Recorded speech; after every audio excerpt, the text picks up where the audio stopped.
कंवारी ननद। अंजलि की उम्र लगभग 30 साल हो चुकी थी। वो एक स्कूल में टीचर की जॉब करती थी। अंजलि के घर में उसकी माँ के अलावा उसका छोटा भाई और भाभी भी रहा करते थे। 30 साल की उम्र होने के बाद भी अंजलि की अब तक शादी नहीं हुई थी। इस बात को लेकर अंजलि की माँ रुक्मिणी देवी काफी परेशान रहा करती थी। माँ, मैं स्कूल जा रही हूँ, जरा मेरा टिफिन तो दे दीजिए। अब क्या पूरी जिंदगी मैं तुझे टिफिन बनाकर देती रहूंगी?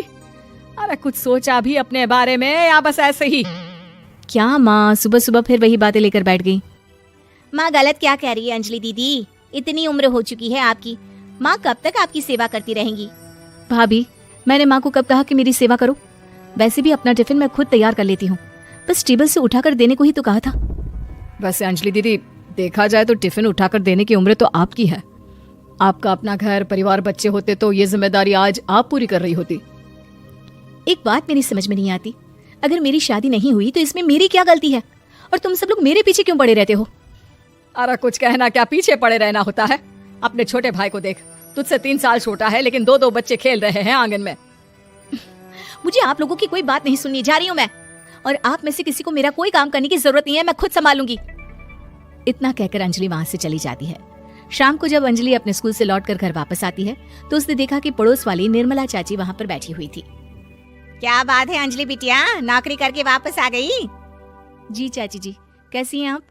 मैं तो ठीक हूँ बेटा, तुम बताओ शादी के बारे में कुछ सोचा या नहीं? अरे रहने दीजिए ना, इससे तो शादी की बात करना ही बेकार है। कुछ भी कहो तो गुस्सा करती है, बात बात पर आंखें दिखाती है। माँ, आप ऐसा क्यों कह रही हैं? मैंने कब आप पर गुस्सा किया? अरे अंजलि बेटा, तुम्हारी माँ ठीक ही तो कहती है। 30 की होने आई हो, अब तुम्हें भी शादी वादी कर लेनी चाहिए। चाची जी, आप तो ऐसे कह रही हैं जैसे शादी करने से मैंने मना किया हो। रहने दीजिए निर्मला चाची, हमारी अंजलि दीदी को अभी तक उनकी पसंद का दूल्हा नहीं मिला ना, इसीलिए वो शादी नहीं कर रही। भाभी, ऐसी कोई बात नहीं है। अरे तो फिर क्या बात है? तुम्हारी माँ ने तुम्हारे लिए इतने रिश्ते ढूंढे लेकिन तुम्हें कोई पसंद ही नहीं आता। क्या है ना चाची जी, हमारी ननद रानी नौकरी जो करती है ऐसे ही थोड़ी ना किसी को पसंद कर लेंगी। अरे भाई, नौकरी का घमंड है तो बात अलग है, कोई और बात हो तो बताओ, कोई रास्ता निकाला जाए। नहीं नहीं चाची जी, कोई बात नहीं है, बस मुझे अभी तक अपनी पसंद का कोई मिला नहीं है। सुन लिया आपने? इस लड़की के तो पर निकल आए हैं और इतनी उम्र में अपनी पसंद का कोई मिलेगा भी नहीं इसे। माँ, आप मेरी शादी को लेकर हमेशा मुझे ताने क्यों मारती रहती हैं? अपनी माँ की बातें तो ताने लगती है। ताने हैं? बताओ, मैंने कुछ गलत कहा क्या? देखो, ये सब छोड़ो, मेरी दूर की बुआ का बेटा है, उसकी अभी शादी नहीं हुई है, उम्र होगी कोई 34-35 साल। आप कहें तो बात आगे बढ़ाऊं?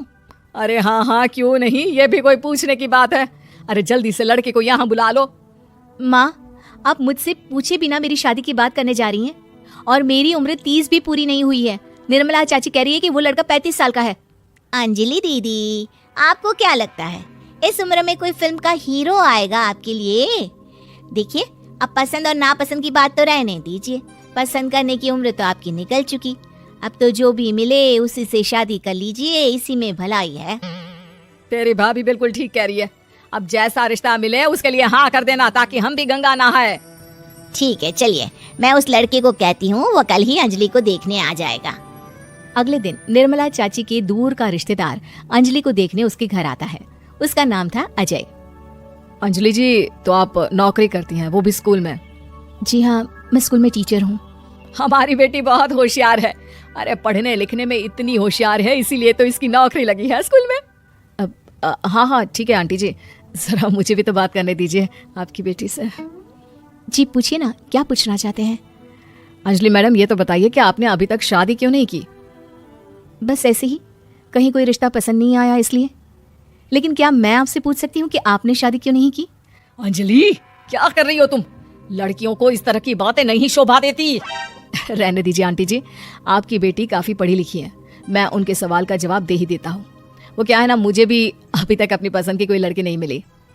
अच्छा अच्छा, कोई बात नहीं। वैसे आपकी तनख्वाह कितनी है? कितना कमा लेती है महीने का? जी यही कोई 25,000 महीने। बस 25,000? इतने से क्या होता है? इतने से तो आजकल घर भी नहीं चलता। आपके कहने का क्या मतलब है? अरे मैं तो ये सोच कर आया था कि नौकरी वाली लड़की है, आराम से 40,000 कमाती होगी। माफ कीजिएगा, आपका और मेरा रिश्ता नहीं हो सकता। जी कोई बात नहीं, मुझे भी आपके साथ शादी करने में कोई इंटरेस्ट नहीं है। अंजलि, किस तरह की बात कर रही हो? घर आए रिश्ते को ठुकरा रही हो तुम। दीदी, अब इस उम्र में आपको इतनी अकड़ नहीं दिखानी चाहिए। अच्छा खासा रिश्ता हाथ से निकल गया, कहीं ऐसा ना हो कि जिंदगी भर कुंवारी ही रह जाओ आप। कुछ दिन और ऐसे ही निकल जाते हैं और अंजलि की शादी कभी नहीं होती। अंजलि के परिवार वाले बिंदास उसे ताने मारते रहते हैं, लेकिन अंजलि एक बड़ी नौकरी की तैयारी करती है और उसमें सिलेक्ट होने के बाद अंजलि को एक बहुत बड़ी नौकरी मिल जाती है। अब तो दीदी के नखरे और भी ज्यादा बढ़ जाएंगे भाई। अब तो इतनी बड़ी नौकरी जो लगी है, अब इनकी शादी होने से रही। माँ, मुझे नौकरी के लिए दूसरे शहर जाना पड़ेगा। आप जानती हैं ये बहुत बड़ी जॉब है और इसमें पैसे भी बहुत ज्यादा मिलेंगे। अच्छा, कितने पैसे मिलेंगे बेटा? माँ, मुझे हर महीने 90,000 सैलरी मिलेगी। क्या? अरे वाह वाह, ये तो बहुत अच्छी बात है। लेकिन फायदा क्या? कितने भी पैसे मिले, शादी तो हुई नहीं ना तुम्हारी।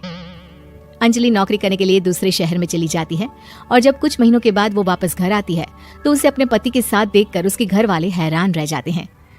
अरे अंजलि, तूने शादी कर ली और हमें बताया तक नहीं। और दामाद जी करते क्या हैं? इतनी बड़ी कार है उनकी।